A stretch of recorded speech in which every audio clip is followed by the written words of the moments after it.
There's a new developer Q&A in the official Rise of Kingdoms in-game forum. So today we're going to go check it out and see what's in store. And I've got some bad news for those of you like me that really wanted a fort finder. That's never going to happen. But stick around in this video for all the questions they answered.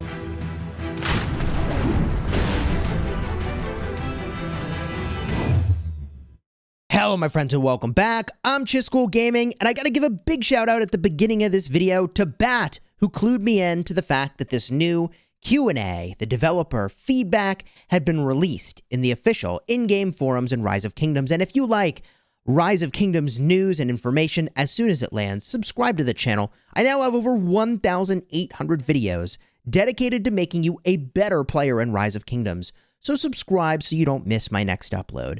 Now, the thing I like about developer feedback is when it gives us an insight into what the developers are thinking, why they designed something the way that they did, or why they may or may not make a change in the future. So let's see what's in store as we cruise through this developer feedback. First up, please give back the old PC version, bringing zoom in and zoom out with the right click. So the developers say, after the last update, we received a lot of feedback about the new PC version. We understand that some of the changes may be inconvenient if players are used to playing in a particular layout, but based on the feedback, we've already made the following adjustments. You can now change the key bindings for combination shortcuts. Text clarity has been improved, readability issues have been fixed, and frequently used buttons at the bottom of the main window have been given shortcuts. Regarding the zoom in and zoom out, we'll add a function so that in window mode, you can scale the size of the game window. At the same time, we'll continue to optimize the PC experience based on feedback. Let me tell you, my number one optimization request for both PC and mobile is cleaner controls that allow for skillful gameplay.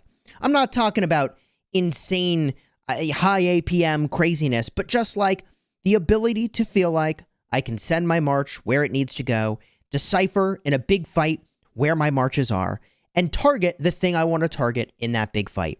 And if those same sorts of things, like you did with control groups, by the way, make their way onto the mobile version as well, then that, I think, will be extremely powerful. That is probably one of my number one feature requests, just behind maybe lag during big brawls and also the way that forks work and looking at that. But I'll talk about that more in just a bit. Up next, please add the fort search option. We won't be adding this option, as we believe the manual hunt for forts should be a part of the core game experience. GG, man. If you're like me, and you've wanted a fort finder for a very long time, I mean, I think for me, the writing really was on the wall when they updated the way that forts work to sort of constrain the amount of AP an alliance could get. And I think they're just trying to combat bots. So like a fort finder is the opposite of combating bots. So I kind of knew that's where we were going with this. And it is a little bit of a bummer to like see them finally say like, no, it's just not happening. But here we are. If you want the value you get from a fort, you'll have to find the dang thing yourself to go and get that value. Please revamp the Golden Kingdom event. It's boring. I don't even play for the rewards, despite being able to win it. It just doesn't feel like something I'd want to spend my time on in a day. I'd rather chat with someone in the game lol. And they are spot on. The Golden Kingdom takes a really long time, considering what you get. And a lot of people actually still aren't beating it. So if you aren't beating it, you're not alone. And it takes, like, even for me, with my jammed out restart, which can crush most things, even my restart, which can crush most things, it's going to take like an hour. And on my main account, it's going to take like 30 minutes unless I'm speed running it, in which case I can get it done faster. So they say, thank you for your feedback. We'll think about improving the event. But first, we'll need to go through separate discussion rounds. Therefore, changes in the future might only be made after a long review period. So really not giving us a lot of insight into where their headspace is at, other than like, I guess sort of saying we hadn't thought about that before, which to me sounds a little bit surprising. And they'd have to think about what that would even mean. So I kind of get why they wouldn't necessarily want to spend a lot of time revamping this event, because it would take a lot of work, probably, to take the game mode from where it is now to having like a really interesting and balanced set of different choices and strategic options. So I don't know. This to me feels like the event that is probably not going to change. And I'm not even particularly hopeful that they'll get a look at it anytime soon, kind of based on this response. I mean, they after a longer review period, if I'm reading between the lines there, to me that's saying like, it's going to be a while before we think about this one. Yikes. So up next, can you change the immigration system and exclude those below 25 million power in the immigration quota when migrating to and 35 million power below on KVK3? All right, this question's worded a little bit weirdly. Ever since the migration system changed, there are a lot of players who are not happy with it, especially free-to-play and low spenders. Most of them stopped playing the game because they can't migrate back to KVK2 and 3. So there is a migration quota, for those of you that didn't know, a limit to the number of people that can go back to Young Kingdoms. And the intention of the developers, I thought, was to make it so that you can't flood a Young Kingdom with overpowered players, with tons of gear and tons of commanders, and really break the kingdom ecosystem. The flaw, as I understand it, with the way that works today, is that the kingdom cannot actually control which players are like the 30 players that get into the kingdom during that very, very essential migration, because it's limited, right? You only get so many people. So it's very critical you get the people you wanted. So random people could just bring in not even farm accounts, but just like trash accounts. Those count toward the kingdom's migration quota. And thus, if you don't instantly migrate in all the people you want to a kingdom that's in that KVK2, KVK3 range, there's a very high likelihood that the kingdom will get trolled out and they won't be able to get their migration at all. That's my understanding of what's happening. That could be wrong, okay? But let's see what the developers say. And I think what this player is trying to ask for is a way to make it so that you can close migration entirely. I feel like the clean ask would have been make it so that kingdoms in KVK Season 2 and 3 can shut down migration entirely, close the valve. Because today, what you can do is you can set it so that it's like players 35 million and under can migrate in. That's the lowest setting. But what they're asking for, I think, is please allow us as the king to shut down migration so that trolls don't waste our spots. The answer here is, in order to maintain the balance of power of kingdoms, we've made complex changes to the immigration system. However, recently we've received a lot of feedback about how complicated migration is now. This is true. Like, I'm supposed to know how things work in this game as a content creator. People expect that. And I can sort of tell you how migration works, but I could not confidently say I can point to how migration works, which is probably a sign here, okay? We're aware of this sentiment, but at the same time, it's difficult to find the golden balance of solving the balance of power in the kingdoms and simplifying the immigration system. We'll consider your feedback and bring it up for discussion at our meetings. Next question here, add more items to the sellable list at the Alliance shop. So this question is a little bit weird, and let me explain. They go on to say, once the end game is reached, a number of items in your inventory become useless, or there are more superior options to choose from. For example, Lohar's longbow and buckler. Well, those items actually do have a use. They are used, and I know this is trolly, to basically hold up teleport space. Okay, people can't port in their cities if a Lohar is blocking it, so that's how people use those. The 12-hour attack boosts, you could consider just running those. I mean, on my main account, I have an infinite amount of those, so I'm with you on like being able to trade them in there. But on my restart account and on my farm accounts, like I don't have an infinite amount of those. So I think that like really high spending kingdoms have a lot of these, and other kingdoms maybe don't have as many. And then the 8-hour gathering speed boost and resource production boost, you should be using those. And if you have too many of those, you should stop buying them from the courier station.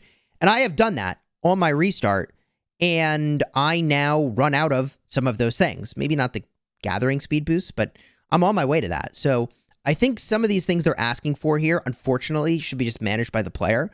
And they go on to say, a number of these items have vastly superior ones that have received such an abundance that the lower versions of them never get used. Adding them to the Alliance shop sellable inventory would allow players to trade these tokens for a far more usable item such as teleports and speed ups. Obviously, a balance would need to be struck to determine the unit value of each item, but it would greatly expand the usability of the Alliance shop and allow more players to have access to the items that really matter to their development and playstyle. The developers go on to say, thank you for this suggestion. We'll discuss it further with our team and consider adding more items to the Alliance shop. However, the final list of items may differ from those listed above. And I really think they should differ from this list above. I think the bigger takeaway for me here is that we have a huge problem with the alliance shop economy right now. And that problem is because of how forts work. So because you can build a fort on top of a fort on top of a fort on top of a fort in KVK, like literally in the same footprint of another fort, the meta is to deploy forts like flags, which is hugely problematic. So this depletes the alliance credits, which means there's not even any room to put other things in the alliance shop. Even teleports are like a real struggle to throw into the shop these days. So I think that the whole economy of the things that are available in the shop is completely ruined right now by the nature of forts and the way that those are being used. And you either use the fort meta or you lose KVKs. So your choice. So that means ultimately the shop is the big loser. So I don't really think there's currency. Even if individual players get more currency from trade-ins, like I think most meta alliances aren't going to have currency to put things into the shop that are interesting anyways. So I think the bigger problem that would need to get looked at first is really the forts. So the next question here also feels to me like kind of a miss. Add seasons like spring, summer, fall, and winter, weather conditions, overall PvE additions. I honestly have no clue what this would do or why it would add strategic value. Those are good suggestions. However, since it takes a great deal of work and resources to bring those elements into play, and also the agenda we've planned, we don't see an opportunity to consider those suggestions. Yeah, we're not doing it. I don't think they should do it. Personally, I like strategic options. I just don't think that like random weather variables are a win. And to give you an example of that, in light versus darkness, sometimes it's light and sometimes it's dark, and then things burn faster depending on which camp you're in. That's KVK Season 3. And like, I guess a side gets a strategic advantage, but was the whole thing a strategic addition? I don't know about that, right? Like some people just get upside in Kingsland for the start of Kingsland, which is a big deal because Kingsland can last less than the duration of a day-night cycle. So no, I really don't think we should have more of that in the game, okay? Add the claim all button on the rare alliance gifts. Oh, what a luxurious problem to have. And they want to be able to claim all on the fancy gifts. But I think that's intentionally not there. After receiving feedback from governors, we've already added the claim all button to normal gifts, bro. However, we'll not add this option for rare gifts for the time being. Yeah. I mean, the developers are like, they just no. No, that's, you want to open a rare gift? Open your rare gift. Get your speed ups. Claim them. Take the time. Which, like, they want you to see that people are spending money, I assume, so that you might consider spending money too. That's really, like, what gifting systems are for in these games. Like, let's be clear. Like, it's a social system. The whole purpose is to make you aware of the fact that other people are spending money. Maybe you'll spend money too. So this, by the way, is a good time for me to remind you that although I'm not a financial advisor, consider your financial priorities, like saving for retirement, having an emergency fund, or prioritizing your family when considering spending in a mobile game. Okay, continuing onward here. Add materials to the Alliance shop. You know, I feel like I already addressed the huge problem with the Alliance shop economy that makes this question really a moot point. Like, there's no economy for that sort of thing right now.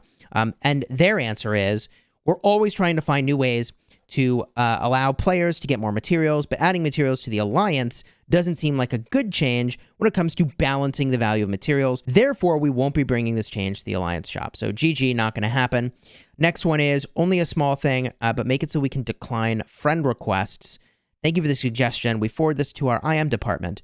We'll hopefully make that option available in one of our next updates. Of all the things to be like, yeah, you could have declined friend requests. That's what we get.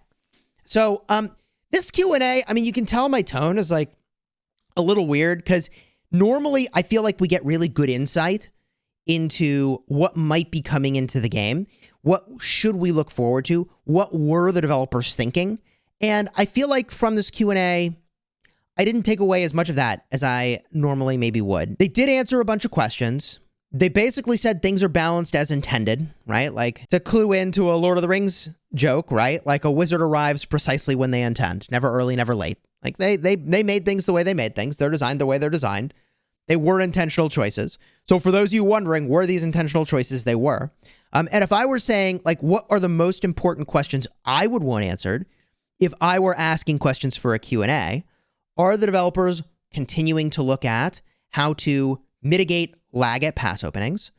Are the developers looking at big issues with the forts replacing flags as a meta strategy, because you really in these big KVKs certainly are dropping way more forts than I think is appropriate, which hinders the economy for the Alliance shop. Is there any insight to making it so that we can get more skillful gameplay on mobile devices to mirror the sorts of things you can do on PC? Those are really the big things I would want to know about. And all the other things I'm really curious about, we'll find out hopefully really soon when formations and armaments land in game. In fact, I made 2 dedicated videos going way in depth on both of those topics. If you're interested in more information, those cards are going to be in the end screen here and here in just a second.